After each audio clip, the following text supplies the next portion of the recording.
네, 4월 21일 장윤선의 취재편의점 시작하겠습니다.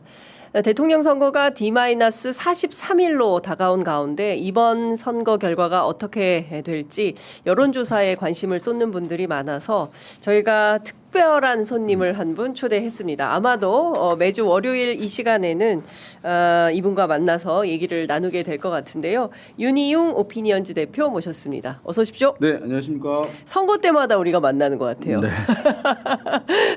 지난 총선 때 열심히 만나고 네. 예, 윤석열 대통령 그 국정 수행 평가가 바닥을 헤맬 때 그때 모시고 이제 대선 앞두고 대선철이 다가오면 여론조사 전문가들이 제일 바빠지죠. 예, 그래서 이제 분석하는 시장들은 이제 있는데 네. 실제로 어떤 뭐 비즈니스 관점에서 시장이 아주 대선이 큰 건 아니에요. 왜냐하면 대선은 이제 선수들이 네. 몇 명 안 나오는 거잖아요. 그러네. 그다음에 선거가 딱 하나인 거예요. 그렇죠. 총선이나 지방 선거가 굉장히 이제 선거 조사나 이제 뭐 이런 것이 굉장히 큰 시장이라고 할 수 있고. 그렇구나. 근데 이제 들으시는 분들은 대선이 네. 워낙 이제 중요한 조사 결과들이 많이 나오니까 대선이 훨씬 크다고 인식되긴 하지만 실제하고는 약간 다릅니다. 비즈니스 차원에서는 네. 총선과 지방선거가 훨씬 큰 선거다. 네, 그리고 대선은 대부분 이제 정당들이 위주로 하니까. 그렇죠. 예, 예. 후보들이 어떤 어디에 뭐 같이 도움을 얻어서 하고 이런 경우들이 네. 많지는 않거든요. 그렇죠. 네. 근데 사실 이제 대선 같은 경우에는 국정 운영의 중심축을 뽑는 선거가 되는 것이고 네. 대한민국의 그 미래가 어떻게 되느냐 일종의 이제 전망 투표에 네. 해당한다고들 하는데요. 그래서 더 관심들이 많이 쏠리는 것 같습니다. 그런데 이번 대선은 어대명 네. 이제 이런 선거 분위기 아니냐라는 건데 주말 사이에 더불어민주당이 경선을 했습니다. 충청 지역, 영남 지역 두 지역을 돌고 그리고 오늘 아침 리얼미터 조사가 발표가 됐는데 방금 전에 나온 리얼미터 조사에 따르면 이재명 대표가 다자구도에서 처음으로 50%를 돌파했다는 여론조사 결과가 나왔습니다. 종합해 보면 지금 이재명 경선 후보가 민주당 경선 후보가 50.2%를 차지했고요. 국민의힘 한동훈 후보가 8.5 그리고 홍준표 후보가 7.5 이 순으로 쭉 이어지네요. 네, 네. 그렇습니다. 이게 지금 어떻게 봐야 됩니까? 조사 이제 여러 가지가 있어요. 다자구도가 있고 무슨 양자구도, 삼자구도 이렇게 있잖아요. 그다음에 네. 또 어느 정당 내에서 이제 후보 적합도 다양한 조사들이 있는데 그 중에 한국에서 이제 많이 사용되고 있는 것이 다자 대결 구도입니다. 그거는 같은 정당에 있는 후보들도 다 한 바구니에 넣고 물어보는 방식이에요. 네. 사실 선거가 그렇게 치러질 가능성은 없습니다. 그렇죠. 예, 그렇지만 이제 뭐 조사의 문항수의 제약이라든가 또 흥미를 유발하기 위해서 그 방식 많이 이제 한국에선 쓰고 있는데요. 우리나라에선. 네. 근데 그 조사에서는 사실은 과거에 보면 아무리 대선이 임박한다 하더라도 40%를 넘기가 어려워요. 왜냐하면 같은 정당의 경쟁 후보들도 있는 거잖아요. 상대 쪽의 경쟁 후보들도 있고. 네. 그런데 여론조사에 합은 100%로 정해져 있는 거예요. 그 중에 이제 한 10%나 10% 이상 어느 정도는 답을 하지 않는 모름무응답인 거고. 네네. 그러니까 사실 거기서 뭐 40을 넘어간다고 하는 것들은 현실에 잘 없는데 지금 현실에서 이제 발생하고 있는 겁니다. 그래서 예. 오늘 나온 이제 한국 그 리얼미터 조사에서는 이 다자 대결 구도에서 이재명 후보가 50%를 넘긴 것이니까 네. 예, 뭐 아무튼 굉장히 이제 어색한 장면이긴 합니다. 잘 현실에서 없는. 과거에는 전혀 없었어요. 없었던. 그러니까 양자 대결에서 예. 어떤 사람이 50% 넘었다라고 하는 것들은 있을 수 있는 거죠. 예. 그거는 이제 선거 임박하면은 네. 그렇지만 아직 선거 남아 있는 상황에서 당의 후보도 정해지지 않은 상황이잖아요. 예. 그런 데서 어떤 한 명이 50%를 넘었다. 그러니까는 그래서 이제 이 얘기는 뭐 확장성 문제, 네. 이제 이 문제 확장성이 이제 제약된다. 이런 말 사실은 요 조사 지표들을 보면은 안 맞는 말이에요. 예. 그러니까 그동안 이제 보수 진영에서 이재명 대표, 이재명 후보의 비호감도가 높기 때문에 확장성이 없는 후보다. 그러니까 중도 소구력이 없다. 이제 이런 비판이 있었고, 그리고 실제로 갤럽이나 이런 조사에 보면 이제 아직 후보 결정하지 못했다. 소위 얘기하는 무당파층들이 일정 정도의 포션을 차지하고 있기 때문에 무당층 이 뭐 선택하지 않을 거다. 이래서 뭐 변수가 있다 이런 주장들을 하는데 실제 유효한 분석이라고 봐야 됩니까? 근데 두 가지인데요. 네. 저 비호감도가 높아서 확장성이 없다. 근데 그래서 근거로 드는 조사들 나오잖아요. 비호감도 조사를 했는데 이제 더불어민주당이 이제 이재명 후보가 제일 높았다. 비호감도가 네. 호감 가지 않는다라고 이제 응답한 비율이 제일 높았다라고 하면서 이제 나오는데 그런 조사들이 있어요. 예, 그래서 뭐 캠페인 차원이니까 공격하기 위해서 이제 필요한 부분들 갖다 쓸 수 있는 것이긴 한데 네. 실제 이제 그 조사가 약간 문제가 있어요. 왜냐하면 어떤 정치인의 호감도 비호감도를 물어보려고 하면 그리고 그것을 비교하려고 하면 한 문항으로 해서는 안 되고 각각 정치인 한 명씩 불러보면서 이 사람 호감도 얼마예요, 비호감도 얼마예요. 또 두 번째 사람 이름 불러주고 호감도 얼마, 비호감 얼마라고 한 다음에 그 호감도 또는 비호감도를 비교하는 게 맞는 거예요. 근데 한 문항에 이제 모든 후보들을 아까 다자대결 구도처럼 다 물어놓고 제일 호감 가는 사람 누구예요? 그다음에 가장 비호감 가는 사람 누구예요? 라고 물어보면 네. 비호감 가는 사람은 1등 후보가 비호감일 수밖에 없어요. 왜냐하면 요즘에는 경쟁 정당에 있는 유력한 인물에 대한 비호감도 제일 높거든요. 네. 왜냐하면 유권자들이 네. 그냥 그렇게 작동되고 있어요. 그러니까 내가 좋아하는 사람에 대한 어떤 선호나 이걸로 정치 메커니즘이 돌아가는 것이 아니라 내가 싫어하는 쪽에 있는 사람을 정말 싫어하고 그것을 막을 수 있는 사람을 내가 그냥 지지하는. 그러니까 사실은 이제 어느 정당이 일을 잘하고 못하고는 중요하지 않아요. 내가 정말 싫어하는 정당을 세력을 때려잡기만 하면 되는 거예요. 그러니까 사실은 지난번 국민의힘 이제 계엄 때 한 20% 이하로 뚝 떨어졌다가 갑자기 다시 40%를 회복했어요. 열흘 만에. 그 이유는 무엇이냐?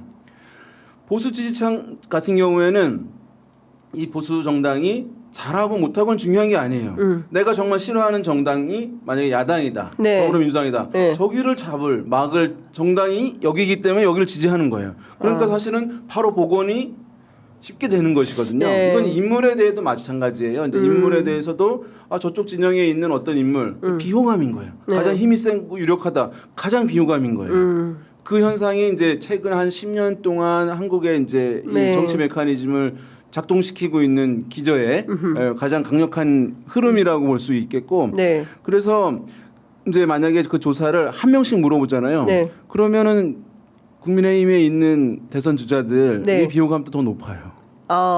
전반적으로.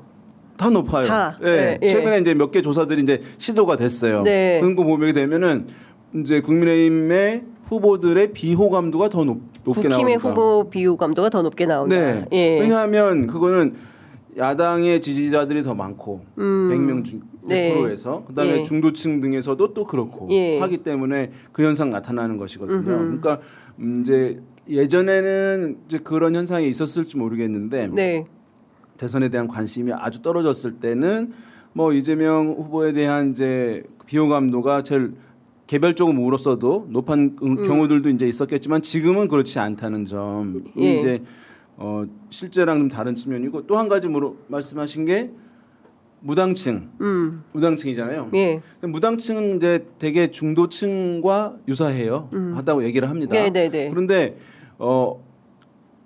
평상시에 이제 그런 것이고 다를 땐 또 달라요. 네. 동일시할 수 없을 측면이 있는데 지금이 좀 그래요. 뭐냐 하면 양당의 지지층들이 확실하게 끝까지 다 차 있는 상황에서 예. 무당층이다라고 하면 이 사람들은 순수하게 무당층이고 중도적 성격이 매우 강해라고 얘기할 수 있는데 네. 지금 보게 되면 더불어민주당은 지지가 꽉 차 있어요. 제가 봤을 때 막 40% 넘어가잖아요. 네. 그런데 국민의힘은 최근에 뭐 많이 떨어져 가지고 30%막 초중반대로 떨어졌거든요. 네. 조사마다 좀씩 다르긴 합니다만은 그 얘기는 뭐냐 하면 국민의힘을 평소에 지지하던 분들이 여론조사에서 물어봤을 때 어느 정당 지지하세요라고 물어봤을 때 저는 국민의힘을 지지합니다라고 얘기를 지금 못하는 상황들이 있는 것이고 그럼 그분들이 저는 지지 정당이 없습니다. 답하지 않겠습니다라고 하면 무당파. 무응답으로 체킹이 되고 그런 사람들을 무당층이다라고 부르는 거거든요. 그러면 샤이 국힘이라고 불러야 될까요? 그럴 수 샤이 있죠. 보수 뭐 이런 분들이 지금 무당으로 많이 빠져 있다. 지지 정당을 물어본다는 것은 기본적으로 내가 예. 어느 정당을 지지한다는 것은 그 정당을 지지하는 것이 좀 떳떳하고 당당할 때 예. 올라가는 것이거든요. 어허. 이제 그렇지 못할 때는 말을 못하게 되는 것이니까 예. 그때 무당층 비율이 올라가요. 예. 만약에 양당에 대해서 이제 다 못해 양당이 예. 그러면은 무당층이 쭉 올라가면서 정치 불신이 극에 달했습니다. 먼저 이렇게 나오는 네, 것이긴 예, 한데 예, 예. 지금은 오히려 이제 국민의힘만 좀 그런 현상이 나타나는 것이니까 당연히 그러면은 국민의힘의 원래 지지자들이 무당층에 많이 포진돼 있는 거예요. 아, 예. 그러면 이제 무당층만 놓고 결과를 살펴봤을 때 이제 양자 대결 구도나 이럴 때 양자 그 무당층만 봤을 때는 이재명 또는 뭐 보수에 있는 주자들 홍준표 뭐 한덕수 뭐 이런 사람 네. 있잖아요. 차이가 없거나 오히려 보수 주자들이 높은 현상이 나타나는 거예요. 왜냐하면 무당층에 보수 정당 지지자들이 있는 포함이 돼 것이니까 있으니까. 근데 예. 이제 그것을 그래도 뭔가 좀 불씨를 살려보려고 예. 무당층이 중요하다. 무당층이 승패를 결정한다. 무당층에선 지금 경쟁이 치열하게 벌어지고 있다. 이렇게 얘기를 하는 것인데 네. 이것도 지금 상황에서 약간 엄밀하지 않은 거죠. 아. 약간 과잉 의미 부여하는 부여다. 측면이 있는 거죠. 예, 그러니까 지금은 사실은 이제 숫자가 나오는 그대로 해석하는 게 맞다. 네. 그러니까 무당층이 뭔가 표심을 흔들 만큼 큰 변수가 되진 않는다. 이 설명을 해주신 것 같고요. 네. 실제로 보면 그 오늘 리얼미터가 지난 4월 16일부터 18일 전국의 18세 이상 남녀 1,504명을 대상으로 무선 RDD 조사 방식으로 조사한 바에 따르면 포번 오차는 플러스 마이너스 2.5% 포인트입니다.